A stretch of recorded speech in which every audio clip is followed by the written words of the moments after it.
Oui, nous bénissons notre Seigneur Jésus-Christ de nous avoir également apporté la vie aujourd'hui. Nous sommes toujours vivants. De partout où vous nous suivez, nous vous bénissons dans les noms puissants de notre Seigneur Jésus-Christ.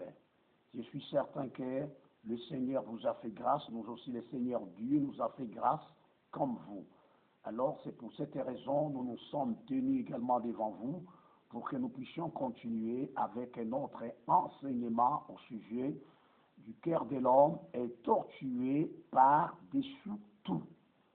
D'après Jérémie, le chapitre 17, le verset 9 et le verset 10 que nous devons nécessairement prendre pour commencer la suite des enseignements. Je prends Jérémie, le chapitre 17, le verset 9 et le verset 10. Le cœur est tortué par-dessus tout, et il est méchant. Qui peut le connaître? Moi, l'Éternel, j'éprouve le cœur, je sonde les reins, pour rendre à chacun selon ses voies, selon les fruits de ses œuvres. C'est de ces versets bibliques que nous avons commencé à enseigner au sujet des 4 sortes de péchés. Parce que tous les 4 sortes de péchés proviennent toujours du cœur. Le cœur qui est le centre de toute activité spirituelle, de l'âme et de l'esprit. Voilà que les 4 sortes de péchés doivent être connus de toute personne, qui que ce soit, que vous êtes un politicien, même si vous êtes un politicard, même si vous êtes chrétien, même si vous êtes païen, alors il faut que vous connaissiez ceci, alors vous aurez le temps de bien mener votre vie, parce que le Seigneur a interdit. Ces temps-ci, nous faisons un tout petit peu un petit rappel au sujet de ces 4 sortes de péchés. Il s'agit nécessairement le péché qui ne donne pas la mort. Le premier péché, les seconds péchés, c'était dit le péché qui donne la mort. Après le 3e péché sur lequel nous nous étions quand même arrêtés sur le 3e péché, le péché qui peut ou ne pas être pardonné. Entre parenthèses, le versement du sang innocent. Voilà mon problème. Dieu interdit à toute personne de verser le sang innocent. Il interdit même aux animaux. Il interdit même à celui qui s'appelle un politicien. Même un politicard. Je vais épingler quand même. Nous avons dit que ce péché doit être explicité dans les 2 cas, dans les 2 volets. Le premier volet, c'était dans le cas des vies sociales. La vie sociale. Nous avons déjà épinglé pour la vie sociale. Après quoi, il restait maintenant le cas de la vie militaire et politique. Avant que nous parlions de la vie militaire et politique, nous avons d'abord épinglé dans le cas de la vie sociale. Donc, le 5 inconvénients, le 5 désavantages du sang innocent versé. Quand vous tuez quelqu'un innocemment, que le premier inconvénient, le sang que vous versez là, l'Éternel le Dieu puissant que vous voyez, te le redemandera. C'est ça d'abord, premier inconvénient. Maintenant, c'est ainsi que je pose la question. Combien de gens le sang innocent as-tu versé que Dieu doit te redemander? Deuxième inconvénient. Le sang innocent que vous versez là, fuyez la terre, fuyez les pays. C'est pourquoi il y a tant de pays qui sont déjà fuyés.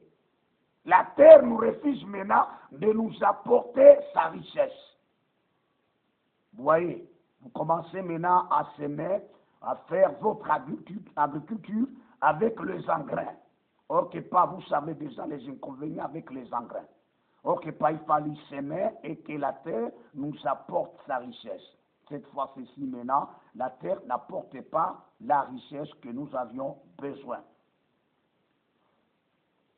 Le 3e inconvénient, que quand quelqu'un verse le sang innocent, le sang innocent devait faire quoi? Le sang innocent que l'homme devrait verser devait apporter quoi? Le troisième inconvénient, nous avons dit que le meurtrier sera maudit dans toute sa vie. C'est Dieu lui-même qui le dit. Il sera maudit dans toute sa vie. C'est ça le troisième inconvénient.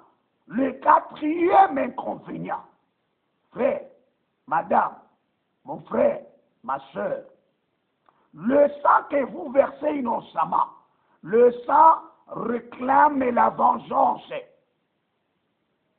Le sang que vous versez là. Ne croyez pas quand vous tuez quelqu'un comme ça, vous le tuez, donc l'histoire est terminée. Non. Le sang réclame la vengeance. J'avais dit qu'il existe deux sortes de sang. Le sang qui réclame la vengeance, c'est le sang des saints. C'est le sang des serviteurs de Dieu. Mais le sang des païens doit être fait une guerre maintenant. C'est ça le cinquième inconvénient. Donc, le sang que vous versez d'un païen là, le sang doit vous poursuivre. Le sang doit vous poursuivre jusqu'à la mort. Si vous voulez connaître en profondeur, parce que là, c'est tout à fait une petite introduction pour que je commence maintenant le cas de la vie militaire. Vous voyez les cinq inconvénients qui peuvent attaquer quelqu'un. C'est la raison pour laquelle le meurtrier, ceux-là qui versent le sang innocent, ils veulent faire croire, ils veulent maintenant s'en procurer des protections, ils veulent maintenant avoir d'autres gris-gris pour se protéger contre le sang-là, parce que vous savez bien ce que va faire ce sang-là. Si Dieu autorise pour le sang d'un païen de te poursuivre, le sang-là doit te poursuivre. D'après Ézéchiel chapitre 35, le verset 6. Proverbe chapitre 28, le verset 17. Dieu dit que personne ne puisse pas arrêter le mort qui poursuit le meurtrier. Qu'on n'arrête pas, qu'on n'intervienne pas. Le sait que les morts là viennent chercher le meurtrier pour qu'il le tue aussi et qu'il y ait l'équilibre maintenant. Parce que toi, tu renvoies quelqu'un dans le monde spirituel, dans le monde des esprits, et toi, tu restes maintenant dans le monde des humains. Tu dois aussi être amené là, que tu ne restes pas.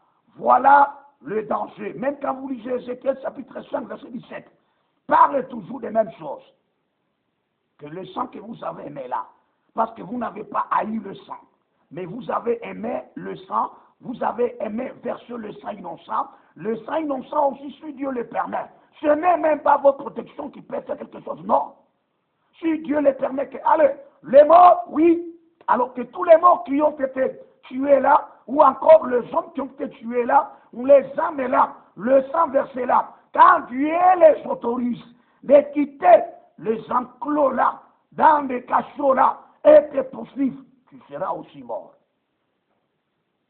Que Dieu nous bénisse de partout que nous sommes en train d'être et de partout vous nous suivez. Ce n'est pas tellement une chose moindre à négliger, parce que beaucoup sont ceux-là déjà qui ont versé le sang innocent, qui ont tué, qui sont parvenus même à enlever la grossesse.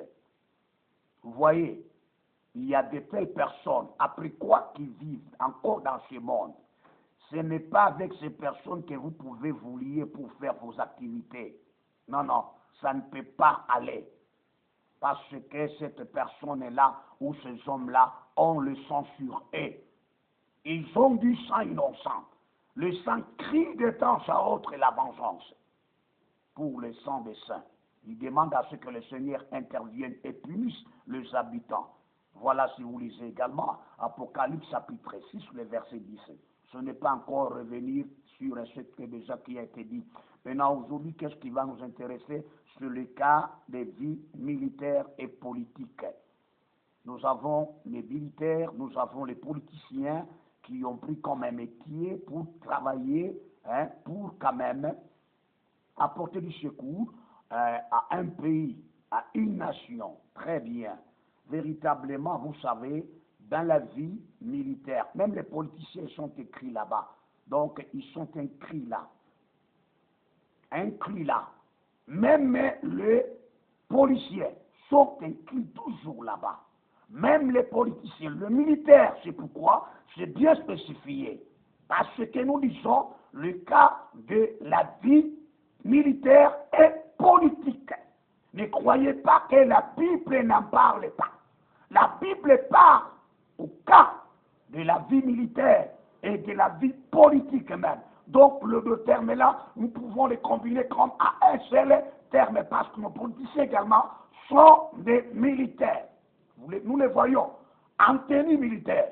En même temps, ils coordonnent, en même temps, ils dirigent. Ils sont des politiciens. D'accord. Ce qu'il faut connaître d'abord en première, c'est quoi? Au sujet de la vie militaire et politique, il y a des réalités quand même qu'il faut connaître avant de se lancer dans la profonde matière ici. Cette partie que je suis en train de dire, ça concerne les militaires et les politiciens. Ça ne concerne pas des civils. Or, à ce qui concerne des civils, ça leur concernait quand j'ai parlé des cas de la vie sociale, dans lequel se trouvaient également les militaires parce que ce sont des humains, même des policiers, même également des politiciens. Voilà, là, ça englobait tous. Donc la Bible a interdit en Exode, le chapitre 20, le verset 13 au verset 17. Quand nous avons lu le chapitre de Luc, Luc chapitre 11, le verset 50 et 51, c'est de là que nous devons commencer pour attaquer maintenant le cas de la vie militaire et politique. Ce n'est pas pour dire que Dieu oubliait de la vie militaire, que Jésus ne connaissait pas le militaire ou ne connaissait pas les politiciens. Non. Lui-même a fait son ministère, il a œuvré au temps des politiciens. Ah oui, parce que le peuple est en train de vivre l'ignorance, et même les politiciens vivent l'ignorance, ou ce n'est pas l'ignorance, c'est par cupidité, parce qu'ils veulent se qualifier le pouvoir. Qu'est-ce qu'il faut? Il faut alors inventer, amener la rébellion, amener la guerre, commencer à tuer n'importe qui. D'accord. Nous prenons Luc chapitre 11, nous prenons les versets 50 et 51. Afin qu'il soit demandé compte à cette génération du sang de tous les prophètes qui a été répandu depuis la création du monde, depuis le sang d'Abel jusqu'au sang de Zacharie, tué entre l'autel et le temple. Oui, je vous l'ai dit, il en sera demandé compte à cette génération. C'est le Seigneur Jésus-Christ quand il fut également sur la terre. Vous voyez le Seigneur qui se rappelle du sang innocent d'Abel, du sang innocent de Zacharie qui fut tué entre l'autel et le temple. Combien de décennies écoulées que Dieu, connaissant qu'il y a le sang innocent qui réclamait vengeance. Ce sang innocent qui réclamait vengeance, ce n'est pas dit que Dieu aurait oublié ce sang-là. Combien d'années, c'est dans l'Ancien Testament que le Seigneur Jésus-Christ se réfère. Or, Abel, l'un également de tous les hommes au moment de la création. Alors Dieu se souvient de ce sang-là, innocent, qui fit verser le sang d'Abel. Que ce sang-là sera redemandé de la lignée de Caïn. Cette génération habituée à verser le sang innocent. C'est ce que vous vivez tant que franc-maçon, occultiste, marabout, rose-chrétien, rose-croix. On vous demande le sang. Vous ne savez pas pour quelle raison que le diable vous demande le sang. Le diable, quand il vous demande le sang, ainsi que les anges de celui-là, ils connaissent qu'ils vivent du sang là. Ils veulent cette âme-là se retrouvant dans le sang. Car l'âme de toute chair se retrouve dans le sang. Dieu réclamera également le sang de Zacharie, ainsi que de tous les prophètes qui, en réalité, a été versé le sang là, de tous les serviteurs de Dieu. Ne croyez pas si tu avais tué un serviteur de Dieu que son sang là s'est tellement effacé définitivement. Son sang n'est pas effacé. Le sang là réclame la vengeance. Alors, nous sommes maintenant parvenus à venir vous parler au sujet maintenant des cas de vie militaire et politique. Voilà. Qu'est-ce qu'un militaire? La question qu'il faut se poser, quand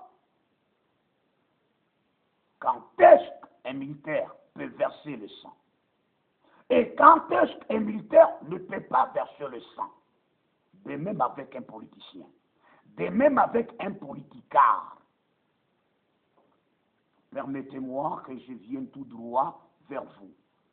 Nous sommes censés pour que vous connaissiez, parce que le péché est en train maintenant d'être tellement dans ce monde en rayonnant, en prenant le trône. Et n'importe qui, tout le monde, on voit donc les systèmes d'aujourd'hui sur le versement du sang innocent. Un militaire, c'est un agent au sein d'une armée. Ça, c'est clair. Et sous l'autorité. Pour faire quoi? Pour sécuriser le territoire. Il est là. C'est tout à fait nécessaire quand nous avons une armée. Il y a les agents qui travaillent là-bas, dans cette armée-là, dont vous appelez militaire, vous appelez un soldat, peu importe. C'est un agent au sein d'une armée, sous l'autorité, pour la sécurité et la défense du territoire national. Encore parfois des conflits internes ou des conflits externes. Tout comme en cas de guerre interne, tout comme de guerre externe. Il doit s'y mettre. Il doit faire son travail. Il doit faire son job. Ah oui, exactement. C'est un travail pour lui. Même un politicien, connaissant toute personne appelée comme une personne politicienne. Tout un politicien, qu'est-ce qui est là? Un politicien, c'est quoi? C'est une personnalité active dans son engagement politique. Voilà. Or, cet engagement dans lequel il se lance, cet homme politique-là, qu'est-ce qu'il doit? C'est tout à fait par rapport à quoi? Par rapport aux affaires publiques, tout comme au gouvernement, tout comme à d'autres États. Il doit, c'est tout à fait un métier, un travail.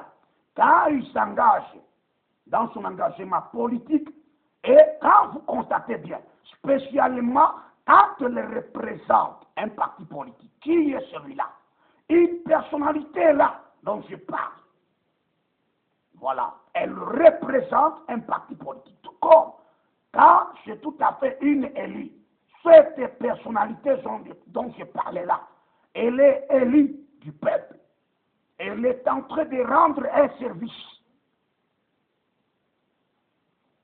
Je ne parle pas d'un politicard. Oui, connaissant qu'il y a aussi les politicards dans beaucoup de nations ou dans beaucoup de pays qui exercent aussi leur manière de faire. Le politicard, donc, c'est dans le sens péjoratif, dans le sens mauvais. Donc, il est là travaillant pour intérêt personnel ou encore un intérêt de son parti politique, pas pour les autres. Il ne s'intéresse pas aux autres. Donc, une personne qu'on appelle sans vergogne, ou encore, c'est tout à fait une personne qui est sans scrupule. Un homme sans scrupule, Vous voyez, il travaille, il est là. Donc, d'entrer tout simplement, parfois, à un certain moment, d'induire les gens, d'induire les autres en erreur, en ne respectant même pas le règle, même la loi. Et écoutez, je ne suis pas un politicien pour commencer à vous expliciter alors le système politique. Non, les problèmes, c'est quoi? Les problèmes, je vais parler dans le cas militaire et politique. Vous pouvez être un politicard, vous êtes là, un déshonnête, un indélicat, captueux, incaptueux, qui induit les gens en erreur, ne respectant même pas parfois même la Constitution. Un politicard, il y en a beaucoup, tellement, mais tout le monde c'est toujours je suis politicien, mais tu es politicard. Maintenant, écoutez-moi pour les politiciens, même les politicards, vous êtes là-dedans.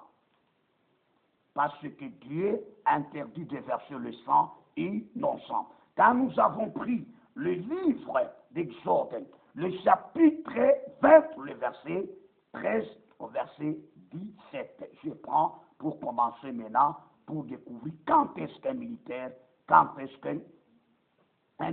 même un politicien peut verser le sang. Exode, le chapitre 20. Nous prenons le verset 13 jusqu'au verset 17, là ce sera nécessaire. Tu ne tueras point, tu ne commettras point d'adultère, d'accord?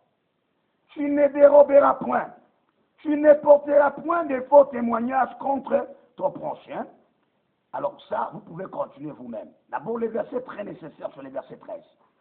Tu ne tueras point. Ça encadre tout le monde, qui que ce soit que vous êtes. D'accord. Même quand nous prenons Genèse, le chapitre 9, le verset 5 et le verset 6. Le verset 6. Prenez ça.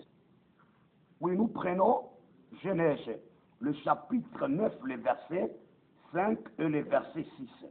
Parce que cela doit aider tout le monde, et même et nos acteurs politiques, en tout cas, qui ne commencent pas à s'entretuer. Ils s'entretuent eux-mêmes. Pourquoi? Parce qu'ils sont tellement à la course cherchant le pouvoir. Parce qu'il y a l'homme qui a tellement viré sur le pouvoir ou sur le trône, cherchant à l'éliminer pour que l'autre prenne sa place. Mais ce n'est pas comme ça, tu verses le sang innocent.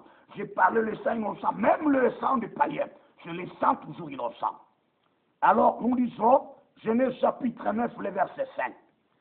Sachez-le aussi, je redemanderai le sang de vos âmes, je le redemanderai à tout animal, et je redemanderai l'âme de l'homme à l'homme qui est son frère. Si quelqu'un verse le sang de l'homme, par l'homme son sang sera versé, car Dieu a fait l'homme à son image. Un verset parfois qui avait été mal interprété par beaucoup de gens. Il est dit par l'homme. Si quelqu'un verse le sang de l'homme, par l'homme aussi que son sang sera versé. Souvenez-vous maintenant, quand je vous parlais des nombres, le chapitre 35, versets 33 et 34, qui dit que comme Dieu n'avait pas donné, n'avait pas prévu à ce qui concerne les rites, ou également les moyens par lesquels on devrait purifier, la terre ou purifier le pays. Mais il fallut que par le sang du meurtrier, qui avait tué quelqu'un, qu'on le prenne lui aussi, qu'on puisse le verser. La Bible nous dit ouvertement que si quelqu'un verse le sang d'un homme, c'est par l'homme encore qu'il sera versé aussi. Vous voyez, quel homme? Voilà, maintenant nous commençons avec vous. D'abord, en première réalité, nous connaissons ceci, que tout militaire ou politicien est appelé à craindre Dieu dans toute sa vie. De même également que tout politicien et même tout militaire est appelé également à respecter les règles militaires, tout comme les règles politiques, tout comme la Constitution. D'accord, dans beaucoup de pays, quand vous constatez, il y a des rébellions, il y a des guerres. Ces guerres-là et ces rébellions-là sont dues tout simplement parce que les gens, ils ont besoin du pouvoir. Alors, qu'est-ce que ça va faire, cette rébellion et ces guerres-là? Il y aura le sang qui sera versé, qui sera répandu. Et c'est ainsi que vous voyez quelqu'un qui s'est cafouillé de trouver le pouvoir par force. Après quoi, il a versé le sang innocent. Ce sang innocent-là, on essaie maintenant le 5 inconvénients. Ce sont les 5 inconvénients, donc, qui en réalité marchent de commun accord avec le meurtrier. Il est meurtrier. Il est d'abord maudit, il nous procure d'abord des malheurs, et c'est celui-là qui viendra diriger un peuple, qui viendra diriger toute une nation. On est dirigé par les maudits, vous comprenez par là? On est dirigé par ceux-là qui versent le sang innocent, parce que c'est qu'à faire les pouvoirs. Que le peuple entende, parce que la plupart de la population, c'est tout à fait le peuple parfois chrétien. Mais on est chrétien en même temps qu'on derrière les politiciens. Mais si vous connaissez ces politiciens-là, là, ça vous donnera le temps de vous mettre maintenant en garde contre ces gens-là. Pourquoi il y a des tueries, des massacres, des génocides? Ce n'est pas pour dire que ces génocides-là se réalisent d'eux-mêmes en soi. Non. Il y a des manipulateurs là-bas qui manipulent cela, qu'il y ait des génocides, qu'il y ait des massacres, qu'il y ait des tueries, vous voyez, qu'il y ait de l'assassinat. Il y a des gens qui sont derrière cela. Ils sont des maudits qui sont également poursuivis par le sang. Après quoi, ce sont ceux-là qui viendront nous diriger. Vous voyez, ça pose un problème. Voilà, c'était cela. Tout militaire et politicien doit honorer les règles. Vous voyez, il doit respecter, honorer, suivre, appliquer, donc un ordre bien donné, pas mal donné. Si tu es militaire, c'est comme ça, un jour quand je causais avec un militaire, je lui ai dit qu'il vous est difficile, vous les militaires, d'entrer dans le royaume de Dieu. Il m'a dit comment ça? Or que pas la Bible autorise tout le monde. J'ai dit oui, c'est bien. Tout le monde, même un politicien, a besoin de la vie éternelle. Même un militaire a besoin de la vie éternelle. Il en a besoin, ces gens-là. Mais un militaire, frère, quand je lui avais tout simplement épinglé sur un petit point, il a été convaincu pour dire que pasteur, tu as dit la vérité. J'ai dit, voyez, il y a des missions qu'on vous loue. Il y a des missions qu'on vous accorde. Ces missions-là, on ne te parle pas aussi longtemps qu'on est venu te voir. Non, non. On va te dire en face de la maison dans laquelle on t'envoie pour aller tuer quelqu'un là-bas. On te dit, tu vas trouver beaucoup de là-bas. Il y aura beaucoup de gens là-bas. C'est une famille, mais tu nous amènes que celui-ci qui est sur la photo. Refuser ces moments-là, c'est toi qui vas remplacer la personne. Tu vois, tu acceptes et tu entres là-bas, tu opères, parce que c'est une mission accordée. Donc, un ordre m'a donné. On les respecte, on l'exécute. Pourquoi? Parce qu'on est dans le cas de force majeure. Tu n'as pas à répliquer, tu n'as pas à refuser. Parce que c'est sur le terrain, on t'envoie. On ne t'annonce pas avant tout pour dire que, écoutez, c'est telle personne que tu vas tuer, mais c'est quand on fait sur le terrain. On t'envoie maintenant. Vous voyez? Donc on t'efforce de répandre le sang innocent que tu ne connais pas. Qu'est-ce qui te fait ça? Parce qu'il y a ceux-là qui sont derrière toi, qui te poussent à faire cela. Et tu vas, tu exécutes la mission, tu rentres. Vous voyez? Est-ce que tu confessé? Hein, parce qu'on est militaire, on vous envoie dans des missions. Les missions là, vous voyez, c'est pourquoi j'ai toujours dit un militaire a du mal d'hériter la vie éternelle. Pourquoi? Parce que les missions qu'on leur donne là, ce sont des missions impossibles. Les missions qui leur donnent de temps à autre à s'essuyer et à porter le sang innocent. Parce que celui qui t'envoie, c'est un ennemi de la personne devant laquelle on t'envoie pour que tu ailles tuer. Après quoi, quand tu exécutes, tu viens, tu te dis, en tout cas, j'ai versé le sang innocent. C'est ce que vous vivez. Mais je vais vous parler quand est-ce qu'un militaire peut tuer, quand est-ce qu'un militaire ne peut pas verser le sang. Voilà. C'était d'abord la première partie. Que le Seigneur vous aide, que le Seigneur veut de partout vous me suivez. Je dis ici, c'est tout à fait un cas de politiciens et des militaires de partout où vous êtes. Je suis certain que tu es politicien. Tu as déjà tué beaucoup de gens. Tu te crois que tu vas vivre éternellement? Non, jamais. Il y a un jour où tu vas mourir, alors le Seigneur te le redemandera. Le Seigneur te redemandera le sang innocent que tu aurais versé. Il y a beaucoup de gens, il y a beaucoup de politiciens qui étaient parfois utiles à la société, mais vous les avez tués. Après, vous commencez à le regretter, mais après, est-ce que déjà tu confessais? Voilà. Est-ce que vous avez demandé le pardon? Que tu rendu à sa famille pour demander pardon? Non. Tu es toujours là, tu continues toujours. Voilà. Nous vous demandons à vous abonner, c'est le berger Seba Ilunga Dadi qui vous présente ces thèmes très longs ainsi que complexes également. C'est d'abord la première des parties pour que vous compreniez. Maintenant, je vais revenir avec quand est-ce qu'un militaire peut verser le sang innocent, quand est-ce qu'un politicien peut verser le sang innocent ou encore le sang. Ah oui, il y aura toujours un problème là-bas dessus. C'est la raison pour laquelle quand est-ce que vous pouvez tuer, quand est-ce qu'on ne peut pas tuer. Nous vous invitons de vous abonner. C'est une partie très sensible pour le militaire, pour les policiers et pour le politicien.